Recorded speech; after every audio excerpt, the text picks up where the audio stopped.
علماء کرام، عزیز طلباء اسلام،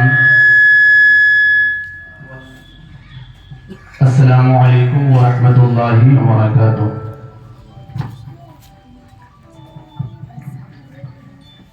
نحمده ونصلي على رسوله الكريم، أما بعد، فأعوذ بالله من الشيطان الرجيم، بسم الله الرحمن الرحيم، وإذا قرئ القرآن فاستمعوا له وأنصتوا لعلكم ترحمون۔ آمنت بالله صدق الله العظيم وصدق رسوله النبي الكريم، ونحن على ذلك من الشاهدين والشاكرين، والحمد للہ رب العالمین۔ آئیے سبھی حضرات مل کر بارگاہ رسالت مآب صلی اللہ تعالی علیہ وسلم کی عقیدت و محبت کے ساتھ درود شریف کی داری محبتوں کے تھالی میں سجا کر پیش کریں۔ اللہم صلی علی سیدنا شفیعنا حبیبنا مولانا محمد بارک وسلم، صلو علیہ صلاۃ و سلام علیہ یا رسول اللہ صلی اللہ تعالی علیہ وسلم۔ عزیز طلباء اسلام اور معزز سامعین حضرات،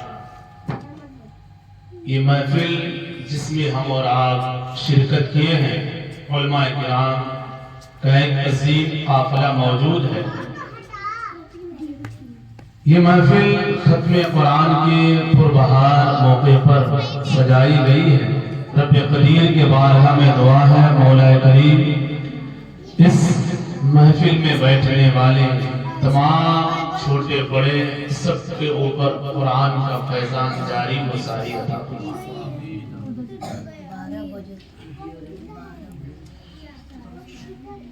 عزیزم، حافظ سیف رضا سلمہ جو اپنے سینے میں پورے 30 پارے محفوظ کر چکے، ان کے مبارکبادی پیش کرنے کے لیے یہ مختصر سا پروگرام رکھا گیا ہے۔ حضرات، قرآن کوئی عام کتاب نہیں ہے۔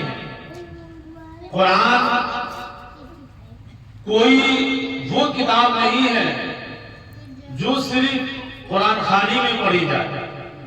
قرآن وہ کتاب نہیں ہے جو صرف اثار ثواب کے لیے تلاوت کی جائے، بلکہ قرآن میں اللہ فرما رہا ہے، قرآن تمہاری ہدایت کی کتاب ہے۔ قرآن ہدایت والی کتاب ہے۔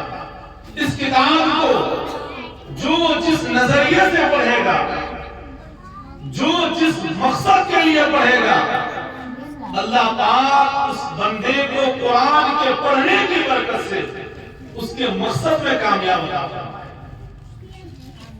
حضرات، اللہ ارشاد فرما رہا ہے، وَإِذَا قُرِئَ الْقُرْآنُ فَاسْتَمِعُوا لَهُ وَأَنصِتُوا لَعَلَّكُمْ تُرْحَمُونَ۔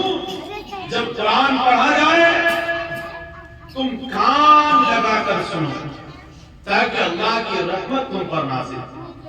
اور ایک چیز یاد رکھیں کہ دنیا میں بے شمار کتابیں ہیں، روزانہ چھپتی ہے، روزانہ بکتی ہے، خریدنے والے بھی ہیں، بیچنے والے بھی ہیں، لیکن ان تمام کتابوں کے آپ کو کہیں کوئی حافظ نہیں ملے گا۔ بے شمار کتابیں کوڑے کے ڈھیر میں آپ کو ملے گی، بے شمار کتابیں کچرے کے ڈھیر میں آپ کو ملے گی، لیکن اللہ الصمد، یہ قرآن اور صاحب قرآن کا اعزاز ہے، جو انسان بچپن میں پڑھتا ہے، آخری زمانے تک اگر قرآن کے اوراق جو ہے نرم ہو جائے، اس کو کوڑے کے کچرے کے ڈھیر میں کوئی پھینکتا نہیں ہے، بلکہ اسے اپنے سینے میں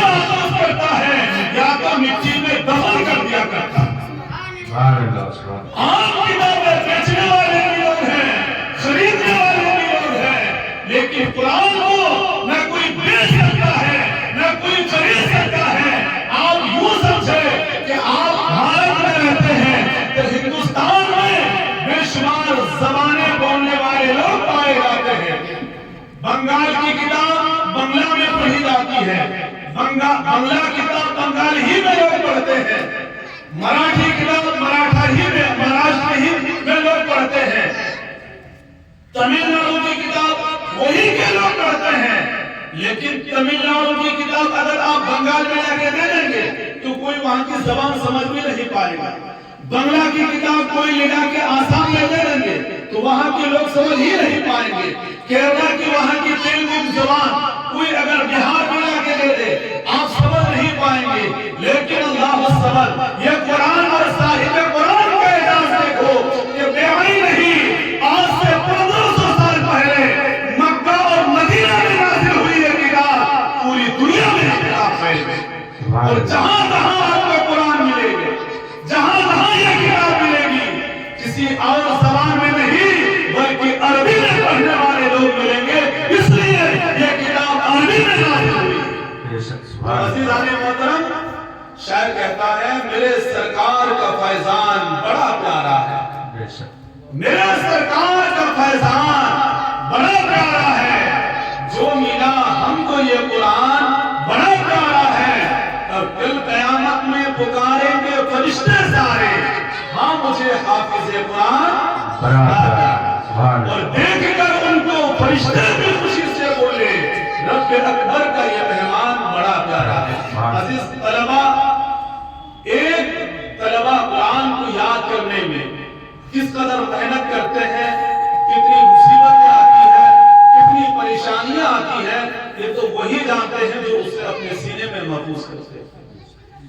اگر قرآن کو یاد کرنے کے بعد، پڑھنے کے بعد وہ انسان اس پہ عمل کر لے اور دنیا سے چلا جائے تو اللہ کے نبی فرماتے ہیں قیامت کے دن حافظ قرآن کے ماں باپ کے سر پر ایسے تاج رکھے جائیں گے کہ پورے محشر کے لوگ اس تاج کو دیکھ کر دم ہو جائیں گے اور شسترہ ہو کر یوں کہیں گے پروردگار، میں اپنے بچوں کو دنیا میں ڈاکٹر نہ بناتا، بادشاہ نہ بناتا، کسی بڑے بڑے عہدے میں نہ پہنچاتا، بلکہ اگر حافظ قرآن بنا دیا ہوتا تو یہ عزت آج میدان محشر میں مجھے بھی مل گئی ہوتی۔ بے شک، سبحان اللہ۔ تو عزیزان محترم، عزیز طلبہ، قرآن کو پڑھیں اور اس کو اپنے سینے میں تاعمر محفوظ رکھیں۔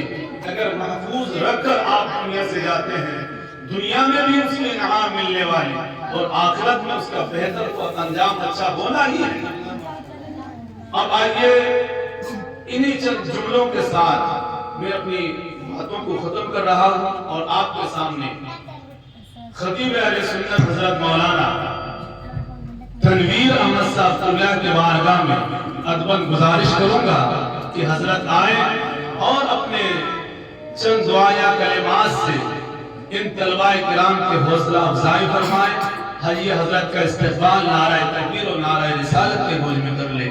نعرہ تکبیر، نعرہ